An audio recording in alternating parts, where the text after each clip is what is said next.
Welcome everyone. Seems that we are going live. I'll just give it a couple of seconds for those who are in the waiting room just to actually enter the session. And I'll probably just another minute or two do another quick recap of what we'll be doing just for those who are joining a little bit late. So welcome to the masterclass hosted or presented by Africa Travel Week. This week we're talking about websites. So it's the final masterclass. We spoke about social media and email marketing. And this week we're going to be looking at everything related to your websites. We've got a very exciting session coming up.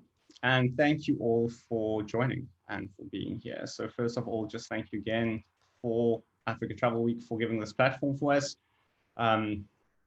Just to be able to share knowledge and have these kind of interactive, webinar essentially where we can share ideas and do some questions and answers. So I will just briefly handle some housekeeping, do an introduction, and then I think share just a little bit what to expect from the session.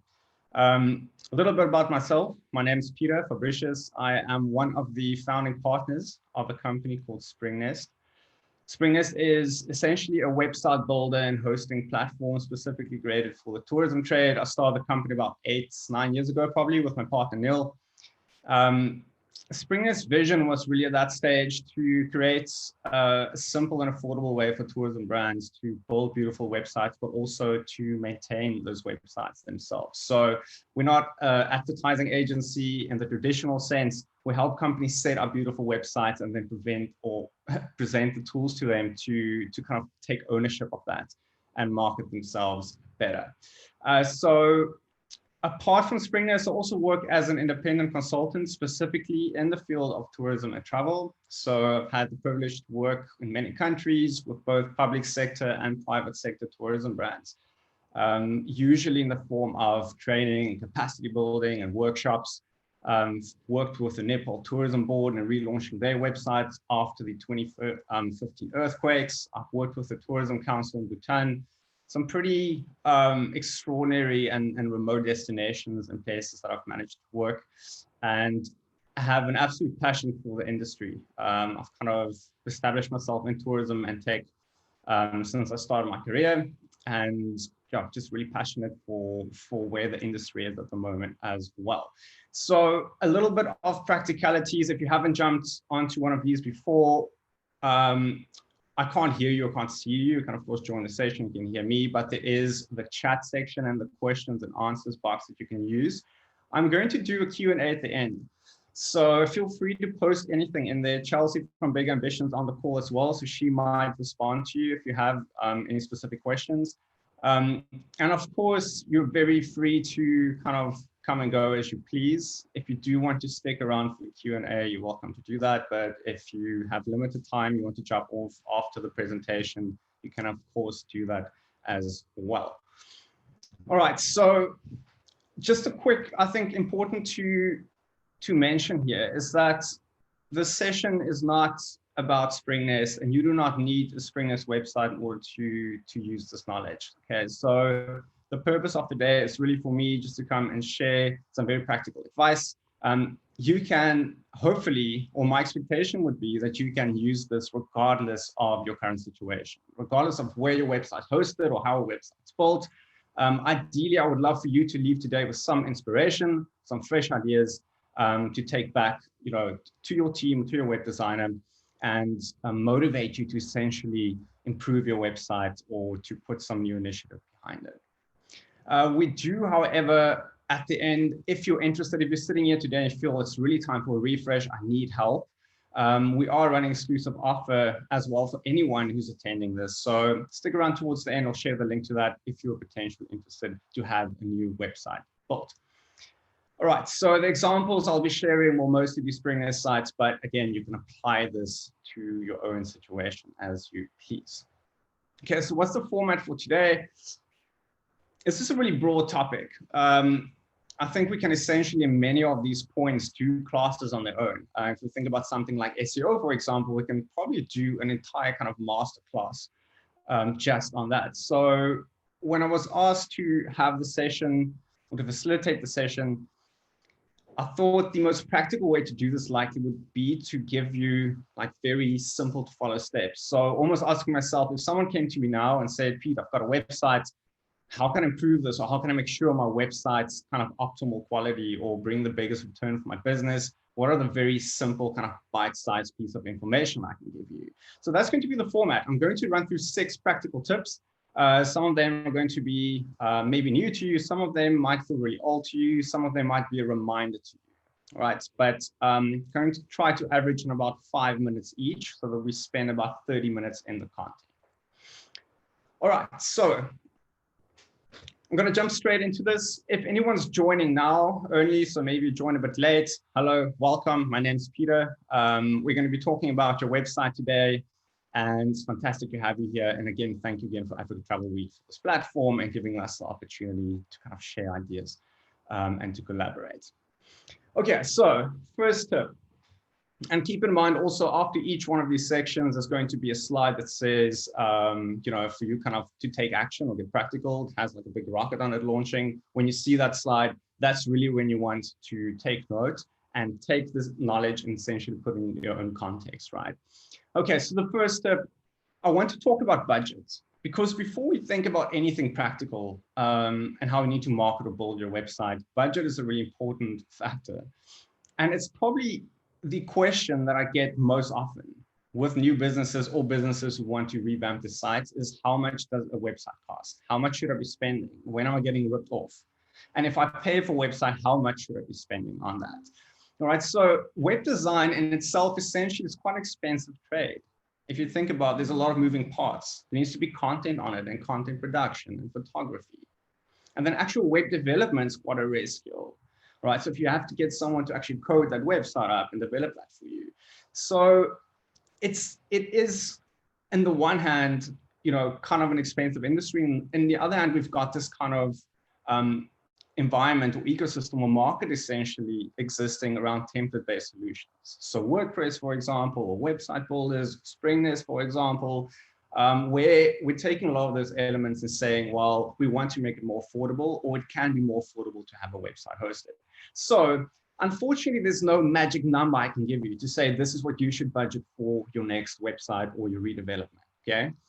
There are websites that cost a ton of money. I've worked on consulting projects where the website budget was 120,000 Rand, completely justifiable. But also this week, we built a Spring.net site that costs 4,000 Rand to set up and has all the bells and whistles and features in it. Right, so that's a bit of a tricky question to answer. It comes down to things like your business strategy and your products and the actual return on the investment that you expect from it. So what I'd rather encourage you to do is to think about, or to change the way that you think about budget. All right, always a bit of a tricky thing when it comes to pricing. Bit of a tongue-in-cheek meme up on the screen at the moment. It's not just the web design industry that knows this. If you work in tourism, I'm sure you can relate to the same thing. A client having X amount of budget, but they want a very certain experience, right? Everything's got its value. And it's really just about saying, in the context of what your value is, what are the things that are most important to you? And also to make sure that you budget for the things that's actually going to show a return. All right, so I'm going to have 2 comparisons here. This is how I often find companies treat the web design budget. Right, so there's a marketing department or a manager, and they've got a budget of, let's say it's 15 or 20,000 Rand, and they say, well, on the agenda for this year, one of our marketing activities is to build a new website. So they go and they say, well, we're going to spend that budget on development. So we find a web design company, we find a design we like, we go through iterations, we do design by committee, and then we also have a bit of budget for the content. So we need some photos and we need like text to go up into the site. All right, so I think that is currently, if you look at kind of the current model of web design, typically where many companies find themselves in a bit of a pitfall. Because things move extremely fast, right? If you build a website this year, chances are that 6 months from now, a year from now, there's either going to be some kind of new feature or design trends or something really important in terms of your content marketing that you need to budget for. Okay, so this idea, I mean, we often have clients, Spring.net works on a subscription model. I have clients coming saying, well, can't I just pay once off? Isn't there like a once off fee? Why do I need to pay monthly? the reality is there's not really anything like a once-off web design project. All right, so why am I saying this? Development, the actual development and the content of your site, yes, very, very important. Those should be things that you budget for. But you should also keep in mind that if you don't have a budget to drive traffic to your site and to do some kind of marketing initiative around it, that beautiful website that you built is not going to have any purpose for your business likely. It's not going to play the role in your sales strategy that you want it to. All right, so you see kind of top left, there's a big chunk there. This is not a very exact split, so don't take this too literal. I'm not saying go and divide this by percentage up to what I'm showing here. It's more to bring the idea across that there are multiple facets when you plan for your business website that you need to budget for, okay? So the idea of traffic, the fact that once this website's live, it's online, it's not magically going to, generate this load of traffic organically and turn into sales. You need to reserve that budget to make sure that ongoing content or, whether it's advertising campaign or SEO, that needs to be part of your budget as well. Then at the bottom, two things that often go missing. One, hosting and security. I'm going to talk a bit more about security later. That's a really important overhead that you need to factor in as well. To actually have your website online and have it up and make sure it's secure, that costs money. It needs to go onto a server. There's a company paying for that. Okay, so don't skimp on that part of the budget when you plan ahead. And then there's this light blue chunk down here that says innovation. Now, I think that's almost non-existent when people do website planning. And that essentially means that, I said earlier, things move really fast. Okay, so if in 6 months from now, Google would update the algorithm to say that there's a new signal that they use and websites now need to have a certain factor or it needs to load in a certain way, or mobile devices change. Let's say there's a new device, a new operating system. The fact that your website needs to adapt to that and make sure that your website's actually future-proof, that requires innovation. So it will either need to be kind of your website company updating that, or the theme that you use, the WordPress theme that you use will need to be updated. But there needs to be consideration that your website, if you don't kind of account for that innovation, your website's probably going to age. And what happens then is companies sit in a position where they fork out that 15 or 20,000 Rand, they sign off the website and said, well, here's deliverable for the year done. 2 years later, they sit in the same situation, right? Now the website feels old, or it's not performing well, or it's not kind of adapting with the rest of the strategy. All right, so first tip, not the most exciting one, but this is really where I would start. It's to say if you want to kind of redevelop your website, improve your website, change the way that you think about your budget and about your spend. All right, then lastly, just a quick note about design, the whole idea around template-driven websites. I mentioned earlier that web development is an expensive trade. All right, so if you're going to hire a web developer per hour to go and develop a website, design a website for you, I mean, if you're looking at 500, 600 Rand an hour and employing someone for an entire website, it's likely going to be not very cost effective for a small independent business. So hence this beautiful kind of environment of template-driven websites and content management systems. So a kind of a dilemma I think many businesses face in that is saying, what, I need my website to be unique, right? So I don't want to use something that's off the shelf because I've got a unique brand and new product and I want to stand out from my competition. I completely 100% agree with you. That's the right mentality to have. But I think when it comes to web design, and especially if you have a limited budget, think about where you are going to save and where you're going to spend. Because you can differentiate yourself through your content and through your storytelling and through your branding. And of course, things like customer reviews and building trust. Those are going to be the things that essentially turn into conversion, right? Or that turns conversion, that turns a looker into a booker. The actual bespoke design details, the kind of iterations and design by committee of, paying someone to have a watermark of your Jack Russell in the back of your guest reviews on your site, that's likely not going to turn someone going to your website into a booker. They're going to want a website that's fast, that's got beautiful content, and that builds trust, and something that they can book through very easily. All right, so you see I said, I made a note at the bottom that says websites look similar for a reason. It's called usability standards and trends.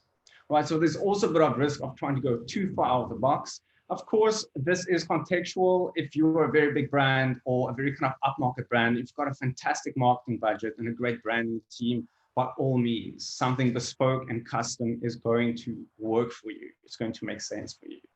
For a smaller business with a smaller budget, be careful about where you spend your money and where you get stuck. Right. So, quick thing, take action.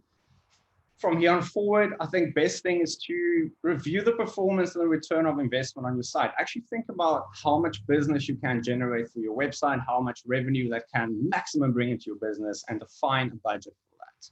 To say this is the maximum we can, in a sensible manner, spend on our website over the next 2 years. Right? Then make sure that you leave some budget for SEO and content and for advertising, and then also have a dialogue and a conversation with your webmaster. Right? The person who set up your website or the person who developed your WordPress theme. Engage with them to see whether there are any new features that you're not using or whether they have anything coming up, or think about your own business problems and see if there's kind of an extension or add-on or something that they can offer you. All right, so think ahead, and that comes back to that innovation fee that I spoke about earlier. Okay, so first thing, budget. Secondly, and from here, we're going to look at some more exciting examples, and I will actually show you websites. Don't worry about that. Security, mobile, and performance. Now you'll see at the bottom, I wrote here the not so exciting yet really important stuff. That's how I like to describe it. Because these are not typically the kind of conversations that make it into the meeting room when you plan a website either. But they should. They really should, because they're not only important to your visitor, they're also important to search engines. All right. So again, as much as we want to think about the content, the strategy, and design of the site, these fundamentals around your websites are often more important than you realize, and they can often also be the difference between your website generating business or not. All right, so first thing, security. I'm not going to hammer on that for too long. Essentially, what I want to mention is just the very simple things that you can do or steps you can take to make sure that your website is secure or free from, let's call them, security vulnerability. We really try to stay away from the word like hacking, or words like hacking makes people think of, a person with a hoodie sitting in a dark room and trying to get into your business. Not necessarily that. Simple security vulnerability could be, kind of a script running over the internet and looking for outdated or kind of old plugins on websites or old themes, and then you can end up with some malware or something that breaks your website. Okay, so a very simple fix to that would just be to essentially make sure that your website is up to date. I'm not talking about your content and your pictures and your text, the actual technology. So if you use a WordPress theme or you're running an old version of WordPress, make sure those are updated. If you run a plugin on your WordPress theme, make sure that's up to date as well. So that's something a webmaster should be able to help you with. Alternatively, if you do it yourself, you should be able to run those updates. Just by doing that, you already save yourself a lot of risk of having to go and fix your website, clean it up. And if you have a website that's compromised, that can also have a negative effect on your SEO. Okay, so security is the one thing. Then mobility and performance, I'll kind of group them together. Similar to what I said, security being important for your visitors, but also for search engines, we can say the same thing about mobile performance. Okay, I'm going to use a bit of an example here. So this is a website for a property called Lazy Lagoon Island Lodge. They're kind of based off the coast, Tanzania. And they've got a beautiful website and an amazing product. And the sort of design and features you see on the site looks a lot like the screenshot we have here. It's a lot of these kind of banners and big images. Okay, they've got an amazing product to sell. So you want to show that through video and through visuals. But at the same time, it's really important that the website also loads really fast and that it looks really good on mobile devices. Okay, so that's a little bit of a dilemma that exists, because marketers on one hand going, well, you need to sell and tell stories through your photos and have like really high quality images and get photographers in. At the same time, you say, well, from a technical perspective, your website actually can't be slow. It needs to be super fast as well. So it's a bit of a tall order, but it's completely possible. This really comes down to how well those images are optimized by whoever uploads them, or by the platform you're using. The website platform could do that for you automatically, right? So it's just a matter of kind of finding that balance. It's just saying we want to use visuals. We don't want a website that's not inspiring, but we want to make sure that at least performs well, all right? Two reasons. Again, the actual person sitting at the house on their phone, browsing the site, really important that they can find it very quickly and everything can open quickly, right? Walmart, for example, I know it's not a tourism brand, but they had this crazy case study where for every second that they made their website faster, their conversion rate increased by something like 2%, right? So it's very definite kind of relation between how long things take to load and how likely people are to buy from them. All right, so important for the visitor, but again, for search engines as well. It's an official signal in Google's algorithm to actually factor in loading speed, right? So that's something that Google's very serious about. So saying how long does it take for all these elements or first elements on a website to load. All right, so if you look at this side, beautiful pictures. If I take them into a simple Google speed test here, you'll still see that they score 92, which is actually quite phenomenal. Even if you score a little bit lower than that, that's totally fine. Again, it's a bit of a give and take. A website with many features and many functionality and many videos on it will probably score a bit lower. That's totally fine as well. You can here also consider your market and kind of the typical kind of internet connection or speed that your market would have. All right, so just a little bit of a side note here. This speed test, this page I'm showing you now, and the one after this with the mobile test, after this webinar, you're going to receive kind of an email. And in that email, there'll be a link to, I've kind of curated all these links for you. So if you're sitting in this, preferably don't close this now and go look for the site. Rather stick through the session. We will make sure that we'll actually share all these links to you so you can run your tests yourself. Right, so it's a very simple site. We basically put your URL in and Google will give you a kind of a speed score. All right, very practical thing you can do. If you score really low, so if you score kind of below the 50s, I would definitely recommend having a conversation then with whoever built your site and looking if there's a way to either optimize the images or a different way to speed up your website. Same thing can be done with mobile. Again, important for the visitor. It's really no secret anymore that a huge portion of visits and visitors come from mobile devices. Big part of bookings also happen from mobile. It's not often that I encounter companies who have a website that's like not mobile friendly at all. I think most kind of templates or platforms, you know, offer responsive design these days. I think the chance of you putting your website into this test and it's returning as not mobile friendly, that's probably quite slim. If that happens, it's really, I think, crucial for you to consider an update and take that very seriously. But this test will also show you some practical things to say, yes, maybe your page is mobile friendly, but here's some issues that we found that you can improve on. All right, so back to these not so exciting, but really important and crucial things to consider. Speed and mobility. Go test these things and understand how your website performs on this scale, because if you apply the things we're going to talk about next and you have your content ready in your traditional markets, but your website's not performing well, you're not going to see the results and the return on that you've spent on your content and your marketing initiatives. Okay, so quickly take action, do a website speed test, do a mobility test. Those links will be made available to you. There's another bullet here that says check whether you have an SSL certificate. Now that sounds really technical. Simplest way to kind of check that or explain that, if you look at this illustration at the bottom right. So if you go visit your website from your browser, it should show a little lock that says secure or not secure. I don't know if all browsers have it. Google Chrome does that very clearly. That's the simplest way to see whether your website has a security certificate on it. If not, again, that's something you might want to consider. Fourth bullet, I'd say it's probably the most important one for me when it comes to security, is check whether your website platform and plugins are up to date. Okay, so just again, to put this a little bit in context, you might have a website that's built on a platform, let's say WordPress. And that platform has got a version when your website's built. Now you buy a template or theme or very beautiful design, and that's also got a version, and you install it on there.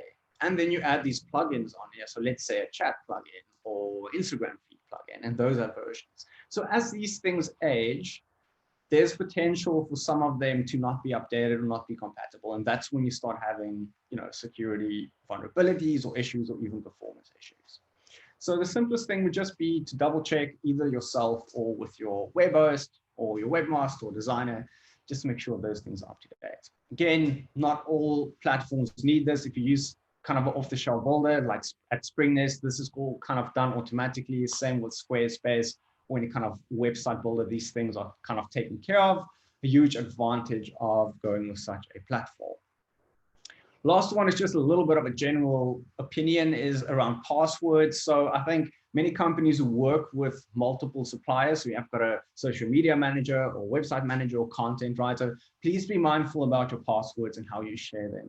Right, so we often find clients who would put the login details to their website in an email that doesn't have a secure password. It's just kind of general etiquette, doesn't really apply to the topic. It's just a bit of advice. I think the world that we live in at the moment, it's something just to be really mindful about and to save yourself a lot of trouble and effort down the line. Right, so first one was budget. Second one was all about security, performance, the not so exciting but really important things. I want to shift this over a little bit and talk about the actual content on your website and a little bit about the design, but also the features on your site, and start talking about the probability of your website and the ability of your website to turn your visitors into bookers. Okay, and the first thing here that I would highlight is definitely something that sounds very simple. And even when we explain it or we run through it now, it seems so logical, but there's so many businesses who still miss this. And it's probably now more crucial than ever in a long time to really think about this, because the entire industry is in a position where we need to shift our markets. Okay, so I know there've been like different webinars and classes all about this. How do we adapt to the domestic market? What's the future of tourism markets? Right, so what I want to share in this lesson is include your website strategy in that. When you have those conversations, when you think about your new markets, when you develop your new products and adapt that to your markets, make sure that your website's included in that, and that you kind of adapt your website strategy to that as well. All right, so very, very basic example here, just to show you what I mean. If you look at the screen here, so let's hypothetically, this is a website's landing page or a banner, and this is for a family offer, okay? So this property hopes to sell a room night or a package to a family, and they put the family room there, really beautiful room, it says loud and clear, this is a special offer with a call to action that says, see family discounts, right? Not bad, works, it's visually appealing. Compare that to something like this. We actually start including your market, right? We start thinking about the visuals, the images, the text, the messaging, and think about the actual needs and desires of your market and make sure that takes center stage. Again, sounds so simple, right? So many businesses miss this because we work really well on social campaigns. Last week, we learned about email marketing. So companies tend to invest the time to get that messaging right and optimal. But where do you send that viewer or that visitor or that recipient to?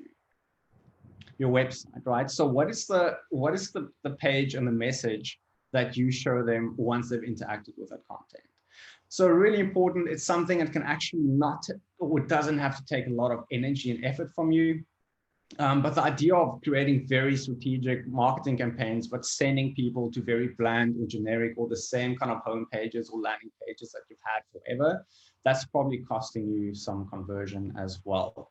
So I encourage you to take the time to kind of rethink this, especially if you think about your home pages or your main product pages or your special offer pages. Spot every little bit of opportunity and don't just waste, let's say, very precious real estate like a big image or gallery or kind of like a tagline or a headline Really kind of get into the mind and heart of your market and see how you can translate that on your side. So just some very practical examples. Here we've got Franchu Country House and Villas. They do this really well, where they kind of adapted the offering for the specifically South African, but also the broader static market, resident only. So you need to kind of, have ID. Not that we have many international visitors flocking in at the moment to book it, but it's kind of that little bit of exclusivity that you need to be able to take advantage of it. And the whole way that it's phrased, even if you look at the kind of the call to action book where it says, I'm local, let's go. The way that they kind of package the product together, the choice of images, all of that was very thoughtful in really thinking about what the market is and who the market is that they want to target with it. The other example picked up the other day was with Lebos in Soweto. If you're not familiar with them, they run a fantastic backpacker product with also activities. So really, really cool ways to explore Soweto through tuk-tuk and cycling tours and walking tours. So again, big part of their market used to be kind of international core markets. And then of course, like all of us having to adapt to kind of domestic market. So here, package it again, the product differently, called it Friends Soweto Outing. Create a bit of a story around it, like get your friends and kind of come hang out here. And again, just looking at the positioning of the product development and the way that that was shown on the website, very strategic and clever about the sort of moments that they promoted and the sort of emotion that they evoke to kind of speak to their market. Right, so third tip, start with your market. Sounds simple, but I guarantee if you're going to kind of visit your website from that perspective, you're likely going to see that you have some work to do. All right, so how can you take action? Assess your current market segment and visit your website from their perspective. So this is literally going to your own site with some fresh eyes. Anyone can do it, okay? And see where there's opportunity to tweak content. Could be a banner, could be a photo, could be more significant than that. Could be blog articles. I'm going to talk about that a little bit later. Could be a special offer. Right, and very important, align your website with the messaging in your marketing campaigns. Right, so if you're running social campaigns like we learned 2 weeks ago, we're doing email campaigns like we learned last week, make sure that that value proposition carries on into your site, because that's likely the point of conversion, all right, point of sale, where someone's going to reach out and hopefully book. All right, so three more to go here. So 4 is called alternative communication channels. Now, this was first called live chat, right, when I made the slide. But there's something about the term live chat that's for me a little bit skewed. And it's not really, I think, conclusive as to the opportunity that's out there to have other forms of communication or people to reach you through your site. Reason mainly is because if you think about live chat, we think about something that's synchronous, something that's now, like there needs to be someone sitting, ready to answer, a live agent with a headset on, and they're gonna, kind of answer every question. While that is completely an opportunity and probably a big part of where the future of on-site communication is going, there are also some really great alternatives to consider if you are not ready for that. Right, so we often tell clients at SpringNest, because we do have plugins for this, different ways that you can do or chat or have conversations with visitors, is think about your operation and your systems, and are you actually ready for this? So if you have some kind of, real-time communication or a WhatsApp link or Facebook chat, who in your organization will actually answer to that? Who will be the person responsible to that? What kind of message will you show if you're not around? And more importantly, where will that information be logged? Right, so you don't want an inquiry or important information coming through chat to kind of get lost or fall through the cracks. That can really diminish the customer experience, but also it can cost you inquiries, of course. All right, so I think the bottom line, what I want to communicate here is explore this. There's this concept of live chat or real-time communication and direct messaging. I think in the coming years, that's probably going to be a very, very important part of conversion because people become accustomed to it. I mean, it's not only on websites, us as people, or we kind of sit with direct messaging, right? So that kind of expectation is now being taken into the online experience. So the kind of tolerance and patience for someone to sit on a site log an inquiry and wait for a reply is getting much shorter. Right. So if you've got the kind of the strategy and the budget and the resources, using a sophisticated live chat tool, there are tons on the market. If you just go Google it, you'll probably find some really good comparative lists. That's completely, up to you. And I think if you can manage that or start exploring that, will probably count in your favor. If you don't have that, so let's say again, you don't have a budget of a couple of $100 or $1,000, or if you're viewing this from a different part of the world, it's called 10, 20, 30 more dollars, $100 to have some kind of live chat functionality. Existing tools like Facebook chat or even WhatsApp are very simple solutions for this. Because again, it's just about giving a website visitor that feeling that there's direct contact with you. Okay, so quick 2 examples. The one is Facebook chat. I assume most businesses being in the session or attending would have a Facebook page or some form of Facebook business account for the company. Facebook comes with, or what they call Facebook Messenger, comes with an extension where you can add that to your website. Of course, these things have got pros and cons depending on the one that you use. So this is very simple to install. The beautiful thing here is that it's kind of integrated with your Facebook business page, right? So you can essentially chat from the mobile app or from the browser. It's not an additional piece of software or tool that you need to teach your team. What we're looking at here is just an example of that. That's Bon Esperant's guest house, boutique property in Stellenbosch. So this was kind of during like hard lockdown. If you look here, I think it's kind of like June, where the whole idea of essential services, being open for essential services was quite a thing. Very crucial at that stage for properties to communicate their status, like, am I open? Can I take guests? Can I not? A lot of, kind of question marks around what the availability was of properties at that stage. So rather than just also showing the actual chat application and giving the tool to chat, they were really smart about the welcome message. So first thing I land on the site, before I start even thinking about whether it's open or will you be able to accommodate me, there is a conversation that pops up and says, hi there, we're open for essential services from 1 July. How can I assist? Okay, so just a little bit of extra effort and thinking to make direct messaging a little bit more personal. Another simple option, and this is really not or shouldn't be regarded as live chat. WhatsApp does not give much of the functionality or the ability to kind of have a chat conversation on a website.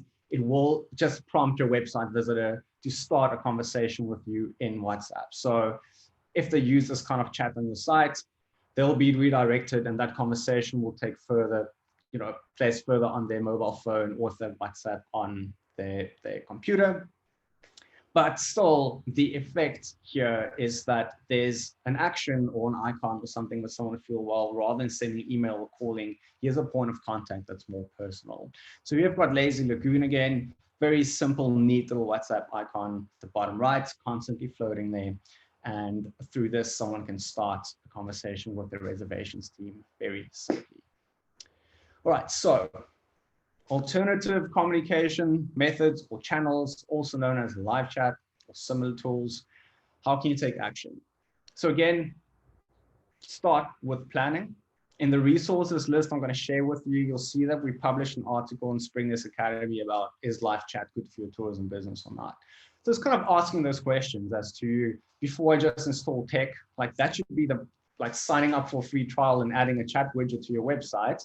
That's the easy part. It's not difficult to do, but it can cause you harm if you don't moderate it, or it's there, but someone can never find you online. Those are things that can be harmful to you. So it's really about thinking about planning and who will moderate the chats and whose responsibility will it be.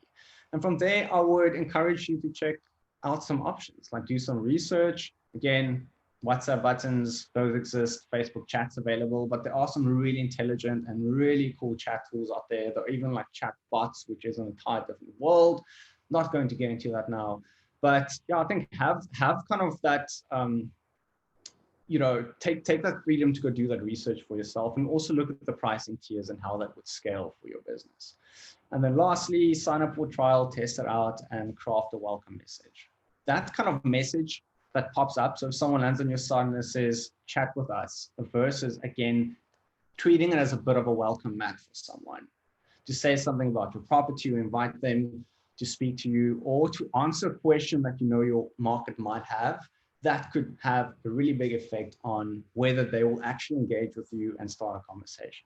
And it's a very, very personalized experience for someone to feel, wow, here's a person with a name, or depending on the chat application, a face that I can see on a photo, and I can ask them a question about the property. All right, thank you so much for hanging in with me. We are, sure, all right.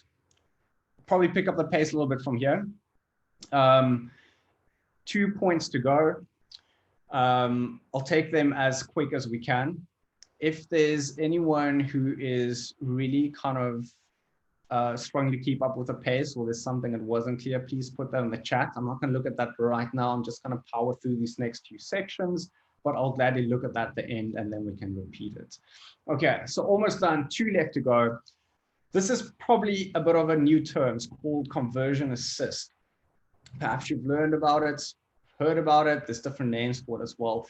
What this essentially means is that there's certain tools or functionality or elements that you can add to your website that's going to prompt and encourage and nudge someone to make a booking or buying decision. Right, so a very simple, not really simple, it's quite a technical but very well-known version of this would be if you use an OTA like booking.com, and you have all those nudges saying that someone's been looking at this, or this is the best rate, or this property was booked so many times today. Right, so all those things feed into the psychology of someone who's visiting your website, and it's creating a form of urgency. So it could be urgency, it could be trust.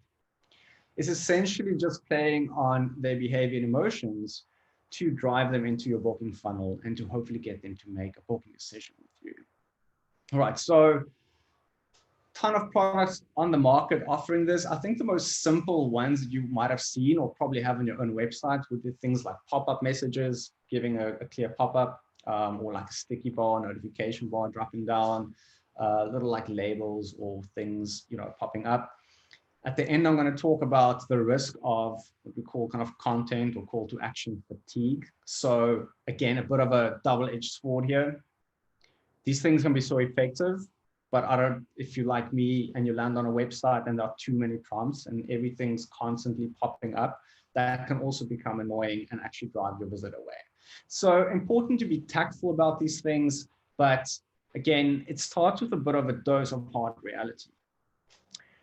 So let's just think this in for a second. This is research based on a property called Littledata. So in May this year, they surveyed 414 travel sites. Okay, so that's from hospitality to tour companies. Not a huge sample, but very recent kind of data. So what they found was the average pages per session was 2.6. Okay, so the average person visiting those travel sites would view 2.6 pages on average, not more than that.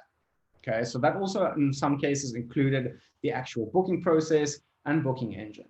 So that's not a lot. How we often like to think about our own websites is that someone would view them the way that we do. Okay, so they land on your website and have this beautiful about page with our story, and then we're going to read about our facilities and look at all our rooms and probably spend some time in our gallery. The reality is that people don't use websites in that way, and here's the data to kind of prove that. Okay, so typically people might have multiple websites open at once. They're not going to spend a lot of time on each site, and they're clearly not going to look at many pages.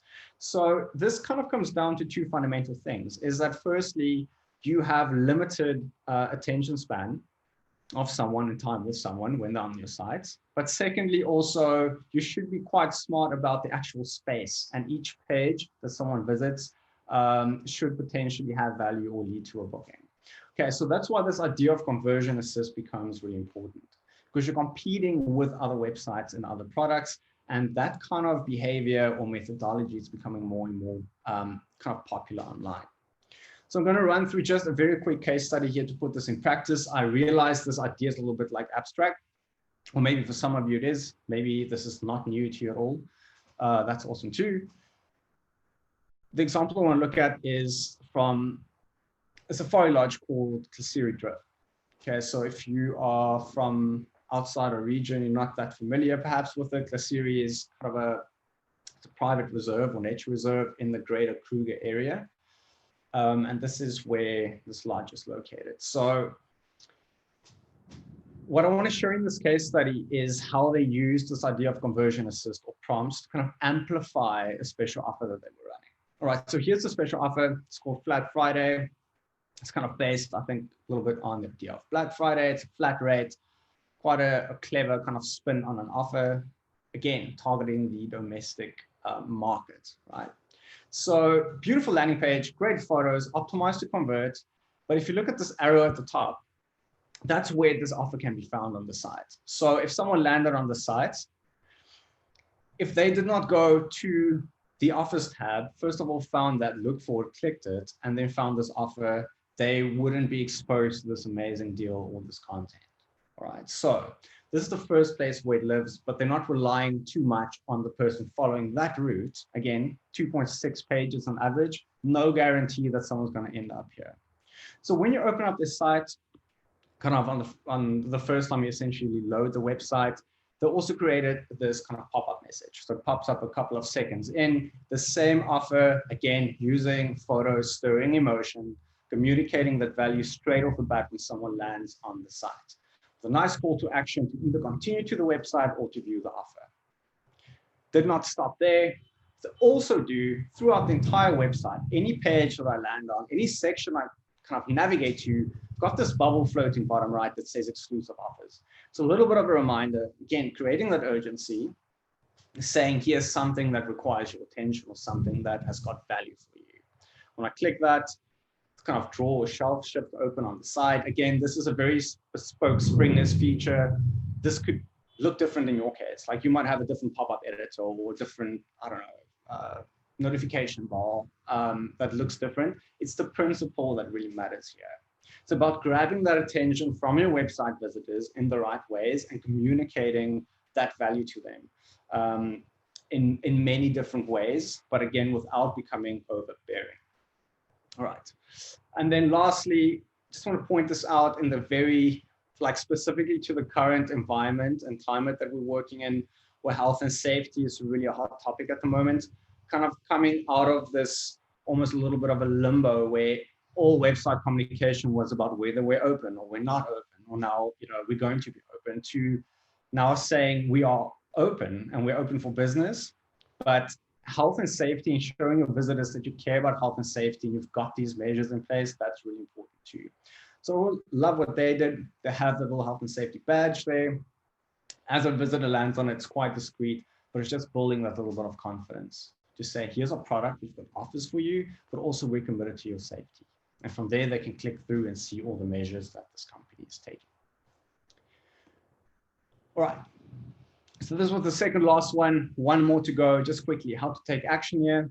Firstly, don't assume that your visitors will find your most valuable content on your website. If you have beautiful content or an offer or a new product, but it's hidden away somewhere in the menu, they could find it, but don't assume that someone's going to see it, all right? Be bold about promoting that.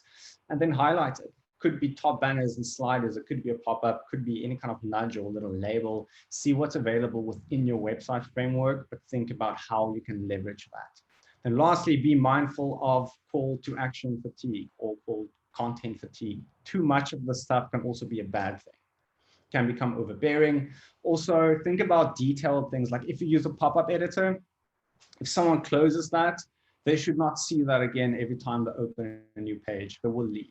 Right, so make sure these things are set up in such a way that it's smart and it still considers your website visitor and their browsing experience. All right, last one. The description of this webinar spoke about SEO and it said kind of SEO hacks or latest SEO tricks. And I sat down, I was rethinking about, so let me just take a sip of water here.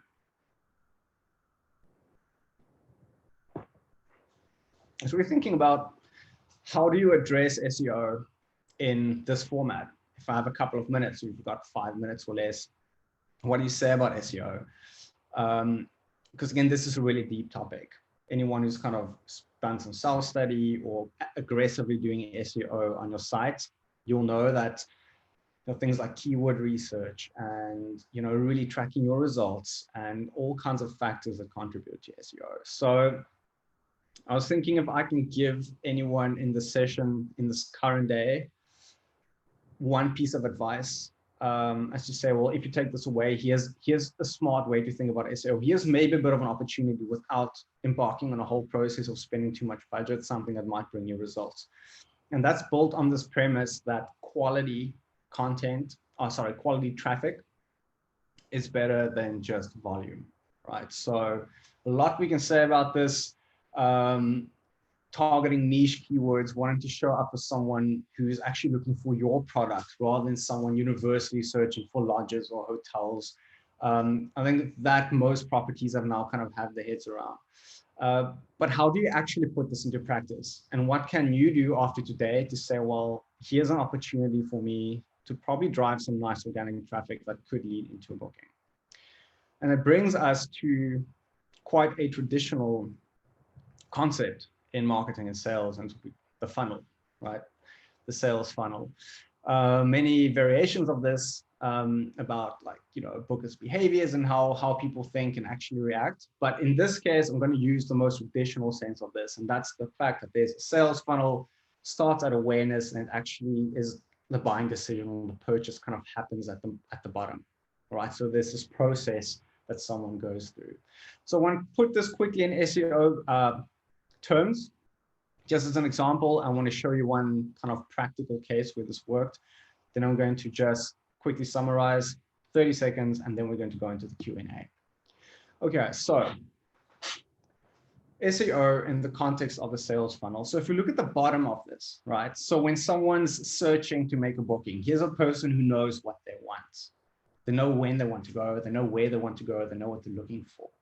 A very specific search term, something like family-friendly Tasiri Safari offers 2021, right? Again, it's not going to be a huge search volume. There won't be thousands of people searching for that actively. But if you are that product, someone searching for that is going to have a very high probability of converting, right? So if you can get someone to land on your website if they're searching that, and you can actually show them a 2021 family safari offer, the chance of conversion is really high. All right, so before they get to that point, remember that they're going through an entire process of research and planning and dreaming, that whole product life cycle in travel. And through each one of those, they are using search engines, right? So they're treating Google essentially as a resource, a place to find answers. So in the middle of that process, they might search for something a bit broad, like best safari destinations for families. Before they realized the series is going to be a top option for them, they did some research and asked Google for some recommendations on where they can go with their family. So let's go further up in the kind of the planning, the dreaming, the conceptual phase. Before someone would look for a product, they likely have fears, desires, ambitions, things that they wonder about in order for them to turn into a viable lead for you. And in this case, it could be something as simple as, is it safe to take kids on safari? All right. And I think that's the tip I want to leave you with here, is that if you can understand your market, you can build a content strategy for yourself, and you've got a website, a blog on your website, or it could be just pages that you add or additional content that you add. But if you can be smart about those top of the funnel questions and queries that your market has, and you can reach them at that stage, you could drive very valuable traffic to your site. No, they're likely not at that stage, whether it's the partner or the grandmother or like whoever it is in the business searching for that. They're likely not going to be the one making an inquiry, paying a deposit, and actually selecting a date. That happens further down the funnel, but that's a fantastic time to introduce them to your brand, right? And once you have them on your website, if your website's well designed, you've got clear calls to action. You maybe have a pop-up asking them to put in their mailing address.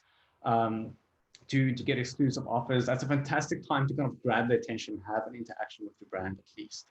All right, so SEO tip, think top of the funnel, spend time dwelling on the fears, desires, and the queries of your market, and see how you can generate traffic around that.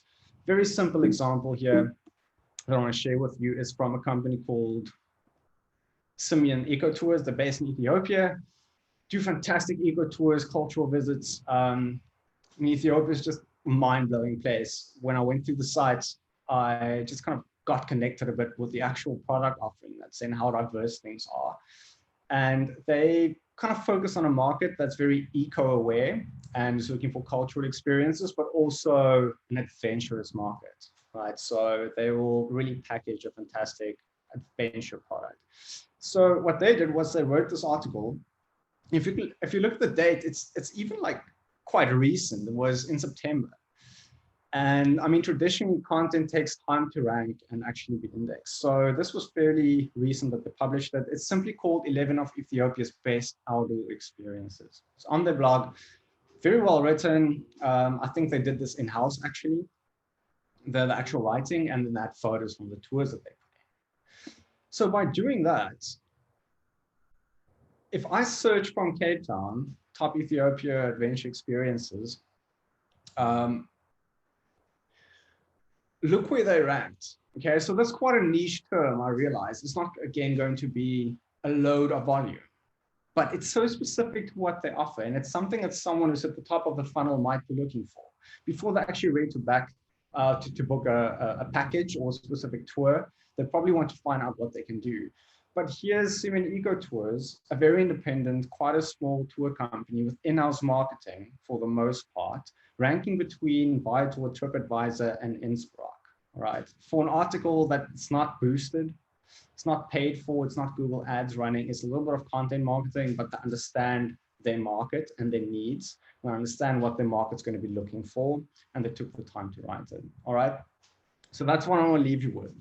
One tip in SEO, shift your attention away from the most competitive terms and trying to cast such a broad net, and grab your visitors when they're in the research and the dreaming phase and start building a relationship with them then.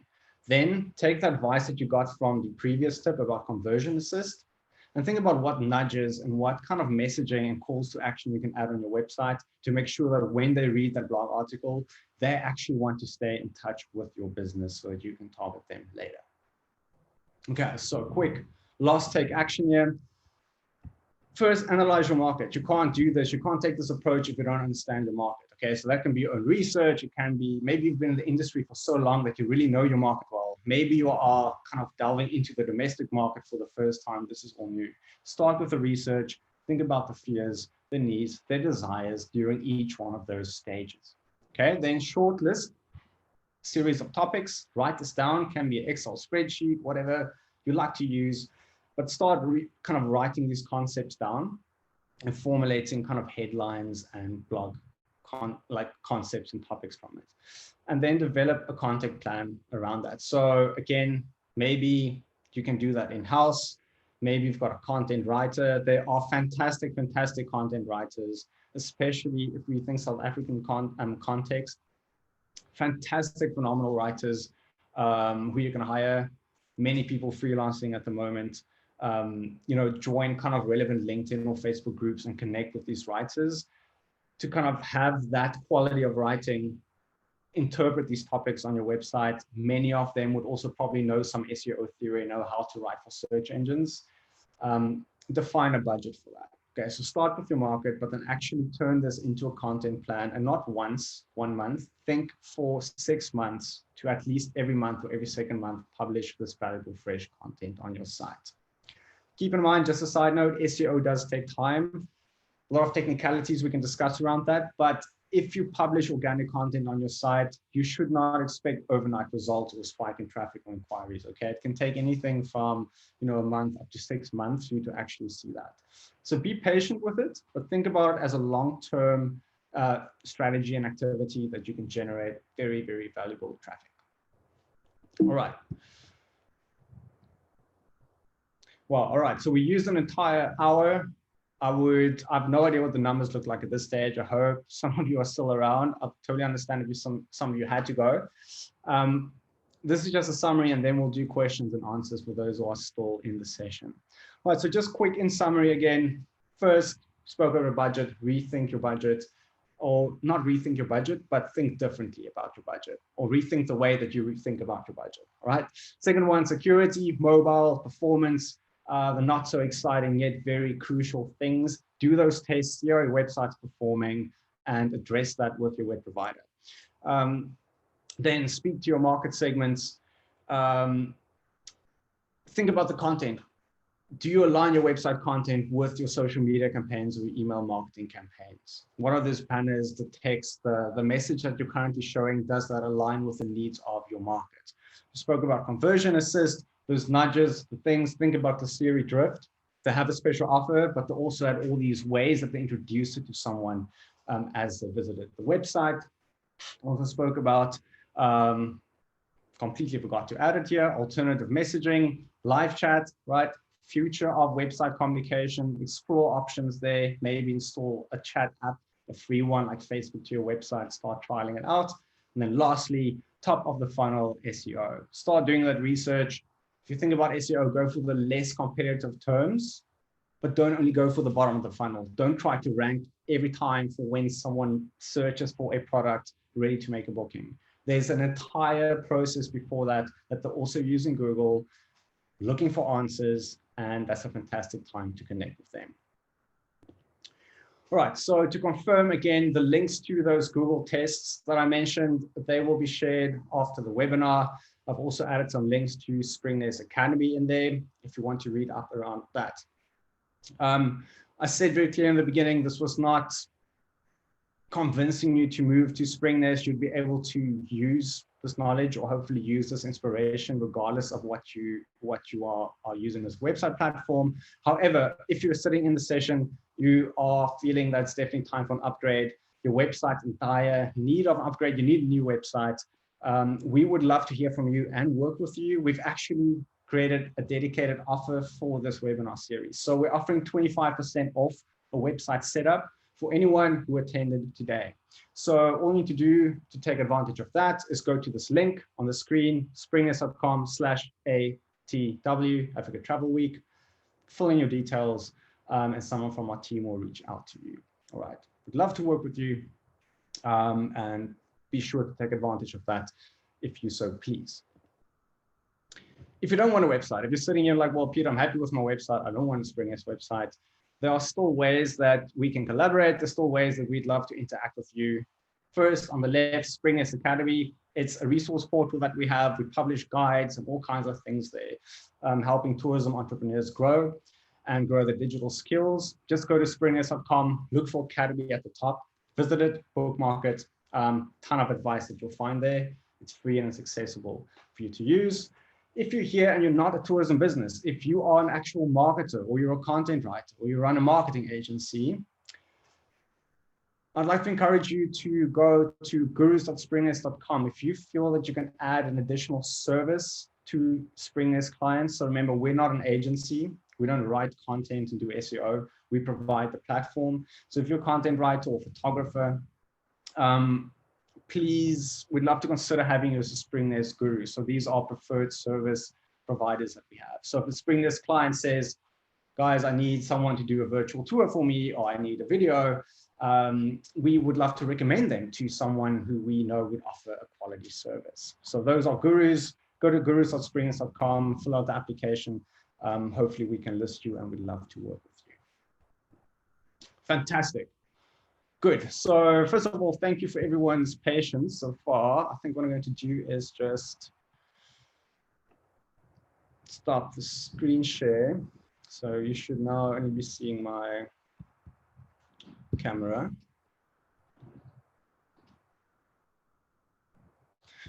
Okay, not a ton of questions. I'm going to just run through them quick and see how many we can answer for those who are still around.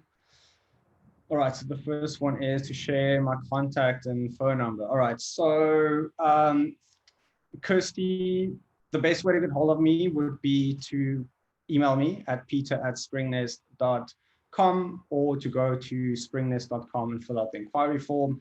That will either go to myself or the team, whoever is available. If I'm not available, someone from the team will be able to reach out to you. If it's something unrelated to Springnest or unrelated to the Springnest website, you're welcome to email me directly at peter@springnest.com. All right, then there's someone asking about whether this will be recorded. Sorry, actually, you forgot to mention that. This will be available, shared probably by, I think, next week, early next week, likely. You'll probably get an automated email saying the recording's live. Otherwise, if you go to Africa Travel Week's website, go to the masterclass section, and there'll be a recap of this.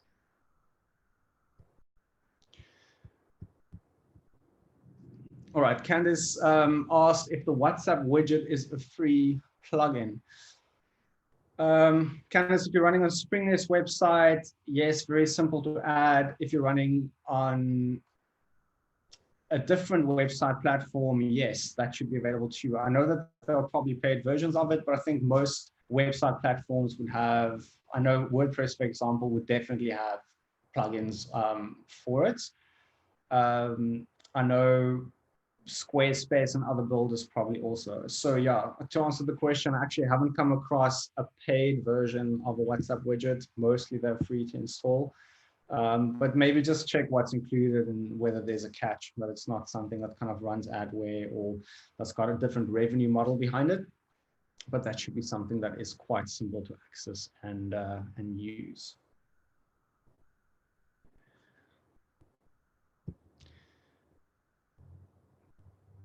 Hi, Kim. Nice to see you in the chat. Thanks for the question. You asked if these examples are our clients. Yes. So as I mentioned earlier on, the examples that I used were Springnest or sites built on Springnest. So I think all the examples probably shown on the screen would be versions of Springnest sites. If there's anything specific to that that you want me to comment on or ask a follow-up question, please feel free to pop that in.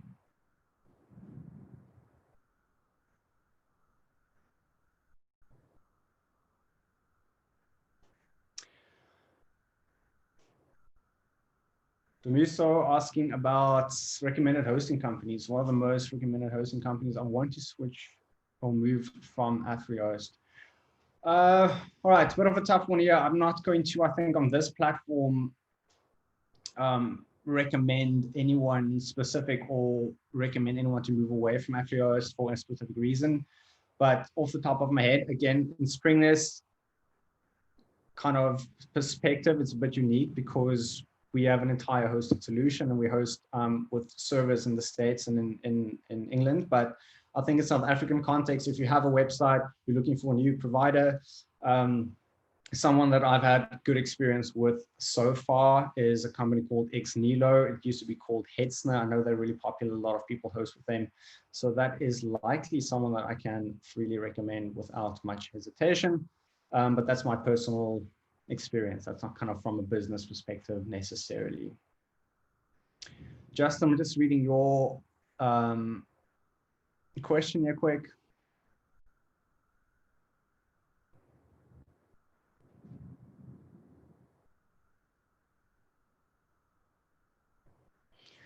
So Justin's asking about plugins. Said you mentioned plugins earlier. Do we get access to those plugins when we use our dashboard?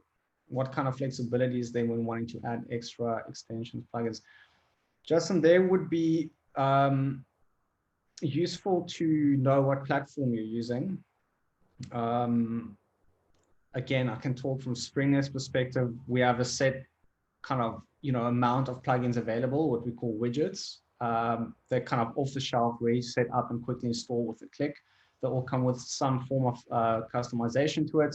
If you run a different platform, actually this will be very great to hear what platform you're using. So if you want to put in the chat or even follow-up question, just say what your website runs on. That might make it easier for me to explain this. Because if you run WordPress, for example, there's an entire marketplace of widgets and plugins that you can explore and maintain yourself. But I think as a general answer to your question, yes, if you run some form of content management system and you have access to manage and kind of grow your website yourself, I would assume it would come with a selection, or let's call it a library of plugins and extensions that you can add to it. Right, is the large landing area or hero section on the homepage recommended or a smaller one? Very interesting question. There's no kind of instant right, wrong that I'm going to share there. I would like to highlight two things for you. The one for me is about mobility, all right? So when we talk about kind of website layout, is something that comes from print advertising. In the past, it talks about above the fold and below the fold. So like when your website loads, make sure that everything above the fold is visible and important.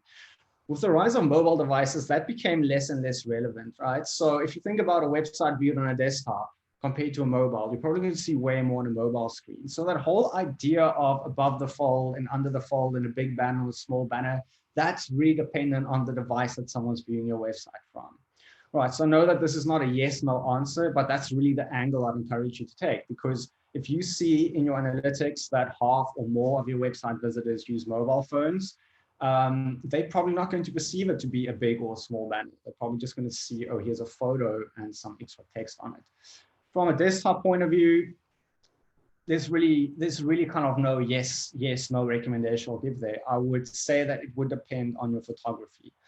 Brands with really fantastic products with phenomenal photography tend to showcase that more with kind of full width layouts. That just makes a lot of marketing sense. Where if your photography is not your strongest suit, I would probably not recommend splashing it over the entire screen, and probably go for something a little bit more discreet, that you've got different areas on your website to allocate that to.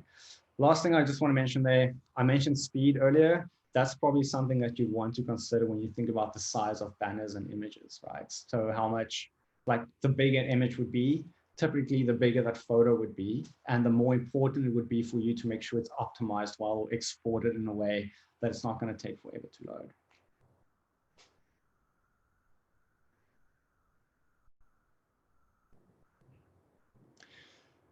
Gwen asked, do you recommend having something like Trustpilot on your website? Yes, I do. I personally quite like Trustpilot. I know that there are other ones as well. Fibo is another one. So for those who are not familiar with it, Trustpilot is a reviews platform.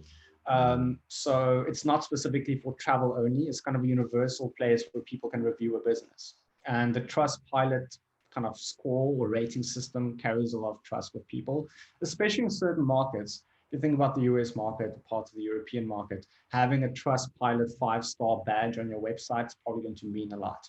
So yes, absolutely. I think that would be a good idea. How and where you add that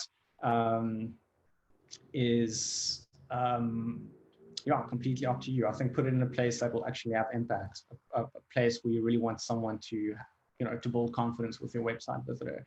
In terms of an example of tour operators, rather than adding it here or to the chat now, when I would recommend that if you go to that link that I shared earlier, don't worry, if your visitor is not going to be bound to some kind of offer or signing up. I think that will just be the most practical way for us to reach out and actually see what your business needs are.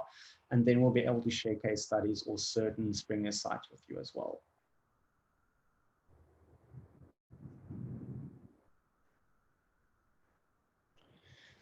Someone's asking where we're based. Yes, I never said that. I'm based in Cape Town. So Springnest was kind of born and bred in Cape Town, but we've got team across kind of different areas of the country. We work as a completely distributed team. We don't have an office anymore at the moment. So we're completely set up to be remote. So we've got Lily up in Joburg, we've got Simon up in Victoria. The rest of us are either between kind of the northern suburbs, the west coast, and Paul. So we're all around here. And I see a link to analyze your site. Thanks so much. I will definitely click on that link, have a look at it afterwards. Again, I don't offer, as part of Springnest, I think kind of analysis and consultations, not really what we do, but I'll gladly look at that, or someone in the team will really go through the site and see if there's any specific things that we would like to comment on. We might, along with that, then send you some recommendations and also add how Springnest could help you, and then potentially we can work together. Thank you so much for sharing. I just quickly want to save your URL before we end this.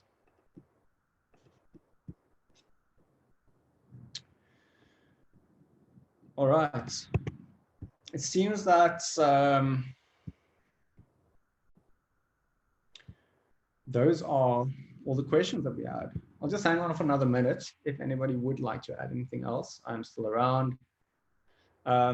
Alternatively, look out again for the follow-up mailer. It will have a link to, I think it'll probably link to Africa Travel Week's website, where there's links to the Google speed test and the mobility test. Those things will be available along with a couple of others. And yeah, I think that's it. Just thanks again for everyone for joining. This was really, really great. Really enjoyed this format, and I realized we carried on quite longer than anticipated. But it was really fun to have all of you here. And again, to Africa Travel Week for hosting the masterclasses. If I have it right, this was the last one of the series of 3.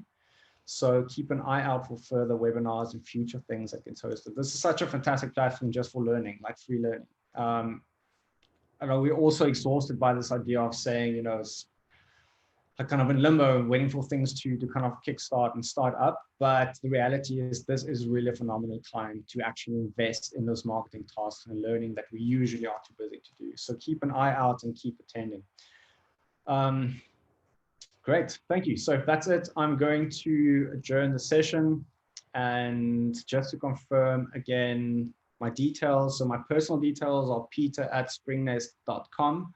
So if you're interested in actually having a website designed or working with Springnest, I would recommend going to springnest.com/ATW, right? So you'll see a landing page there, fill that out. If you are working in a completely different part of the industry and you'd like to connect with me as a consultant, you can go to my personal website, which is just peterfabricius.com. All my projects are on there, where I've worked and where I've helped. I'd love to hear from you in that capacity, or connect with me in LinkedIn. So yeah, I look forward to speaking to you. All right, so nothing else came in. I'm going to end the session. Chelsea, thank you again for being on call and moderating the questions. And I hope you all have a fantastic rest of the week and a good weekend.